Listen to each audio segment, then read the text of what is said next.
देखिए, जो ये हरियाणा का ये सत्र चला है, विधानसभा सत्र जो चला है, ये भारतीय जनता पार्टी ने, मैं ये कहूँगा कि एक पहली बार ऐसा हुआ कि इतना लंबा सत्र चल रहा है, जहाँ सभी विधायक ये कहते थे कि हमें मात्र पूरे सत्र के अंदर 5 से 7 मिनट 2 शिफ्टों में बोलने का अवसर मिलता है। तो इस बार करीबन करीबन 15 से 20 मिनट एक विधायक, एक सिंपल विधायक करने का अवसर कर रहा है, और जिसे भी कोई पार्टी अपनी तरफ से चुनती है तो उसको 25-30 मिनट भी दिए जाते हैं। जिस प्रकार से कादियान साहब ने पहले दिन ही लगभग 35 मिनट बोलने का काम किया, इस प्रकार से प्रत्येक विधायक को अपनी बात रखने का बड़े अच्छे ढंग से अवसर मिल रहा है। और जो नए विधायक आए हैं तो उन विधायकों के लिए तो बड़ा अच्छा हुआ, लगभग 40 के आसपास नए विधायक हैं, कि उनको अपने क्षेत्र की बात रखने का, अपनी सारी बातों को रखने का एक अच्छा अवसर मिला है। और वहीं पर प्री बजट जो बनाया गया था उसमें से भी बहुत सी चीज़ें निकल के आई हैं, जो विधायकों ने सलाह दी, मशवरा दिया, उस पर भी मैं ये कहूँगा कि हमारे मुख्यमंत्री नायब सैनी जी ने संज्ञान में लेते हुए उस पर भी एक्शन लिया। उसका विशेष तौर पर सबसे बड़ा उदाहरण मैं स्वयं ही आपको बता रहा हूँ। मैंने एक बात रखी कि हम स्मार्ट सिटी बनाने की बजाय अगर स्मार्ट गली या स्मार्ट बाज़ार बनाएंगे तो वो ज़्यादा अच्छा रहेगा।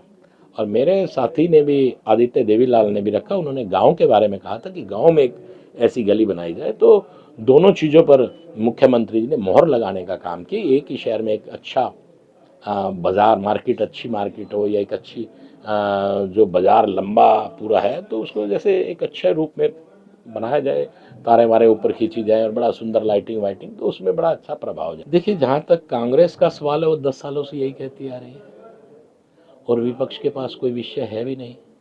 वो कैसे कह दें कि ये बजट अच्छा है? वो देखिए, या तो आदमी दिल से बात करे, दिल तो उनका भी मान रहा है कि बजट काफ़ी अच्छा है।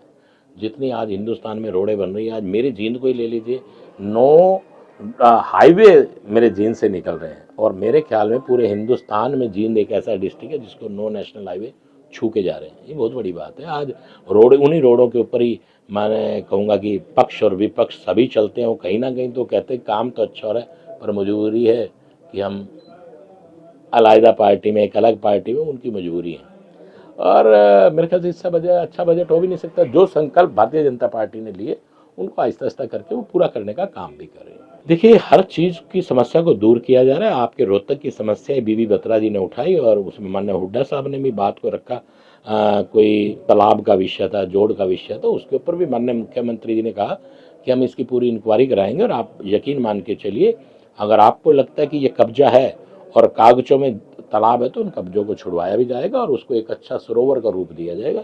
माननीय मुख्यमंत्री नायब सैनी जी, ऐसा कोई भी विषय नहीं है जो, अगर चाहे वो पक्ष का विपक्ष का, अगर उसकी बात सही है उस विधायक की, तो उसके ऊपर मोहर लगाने का काम करते हैं। मैं आपको बजट की बातें बता रहा हूँ, बहुत से विषय ऐसे आए हैं जो विपक्ष के विधायकों ने भी अपनी बात को रखा है, तो उन बातों को भी इस बजट में लाया गया है। देखिए, जिस प्रकार से भारतीय जनता पार्टी ने एक रिकॉर्ड कायम किया है कि तीसरी बार हरियाणा में सरकार, पहली बार जब से देश आज़ाद हुआ है तब से लेकर आज तक पहली बार, तीसरी बार सरकार भारतीय जनता पार्टी ने हरियाणा में बनाने का काम किया, और सेंटर में भी तीसरी बार ही भारतीय जनता पार्टी की सरकार बनी है। तो कांग्रेस भी इस चीज़ से अछूता नहीं रहना चाहती, वो भी एक रिकॉर्ड कायम करना चाहती है कि पहला जो 4 दिन का सेशन था वो भी बिना नेता के था, और अब बजट सेशन है जो एक अहम सेशन होता है वो भी बिना नेता के। तो रिकॉर्ड बनाने की एक होड़ लगी हुई है। भारतीय जनता पार्टी जीत की होड़ बना रही है, और वहीं पर कांग्रेस आपके सामने, मेरे कहने की कोई आवश्यकता नहीं। मैं ये बात आपसे कह रहा हूँ, अगर आज भी विधायक ये कह रहे हैं जिनको 20 मिनट लगभग मिल रहे हैं, अगर वो विधायक कह रहे हैं तो फिर वो तो उनके पास कोई चारा भी नहीं है। उनसे पूछिए कि कांग्रेस के समय में मेरे पिता विपक्ष में रही, कितनी देर बैठने दिया जाता था, और ये तो ऑन रिकॉर्ड है। आप रिकॉर्ड निकलवा लीजिए प्रत्येक विधायक का, पिछला कांग्रेस के टाइम का भी 10 साल का रिकॉर्ड निकाल लीजिए, किस विधायक को कितना समय मिलता था, बात खत्म हो जाएगी। जो चीज़ ऑन रिकॉर्ड है वो तो छुपने वाली नहीं है। अरे जो साहब आपसे कह रहे हैं 20 मिनट बोलने की हिम्मत भी नहीं होती, बहुत जो अच्छे नेता हैं वो 15 से 20 मिनट बोल पाते हैं, आम व्यक्ति 10 मिनट तो बहुत लंबा समय है भाषण देने के लिए या अपनी बात को रखने के लिए। वो पहले से ही चलती आ रही है, और ये भी जरूरी है, कुछ ना कुछ अंदाज में बात कही जाती है। और ये भी बताए, शेरो शायरी भी वो करेगा जिसे अंदाज आता होगा, वरना कौन करेगा। देखिए, ये उनका अपना मामला, इसमें मैं कुछ नहीं कह सकता, वो जनता भी उन्हीं की है। और जो प्री प्लान था वो आपके सामने, किस प्रकार किसानों को बिठाया गया वो भी आपको छुपा हुआ नहीं। और मैं तो ये कहता हूँ, किसान के पास समय नहीं होता इतना कि वो अपनी ज़मीनों को बोए और वो सबके लिए वो बैठे धरने प्रदर्शनों पर।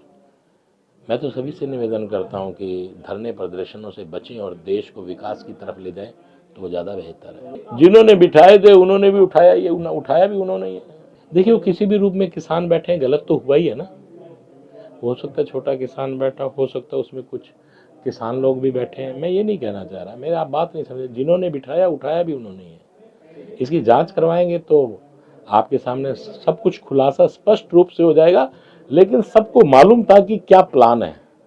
देखिए, मैं इसमें यही कहूँगा कि हमारे प्रांत के माननीय मुख्यमंत्री नायब सैनी जी ने एक ही बात कही है कि अगर कोई क्राइम करेगा तो बख्शा नहीं जाएगा। शायद जैसा सुनने में उनका कोई आपसी झगड़ा था।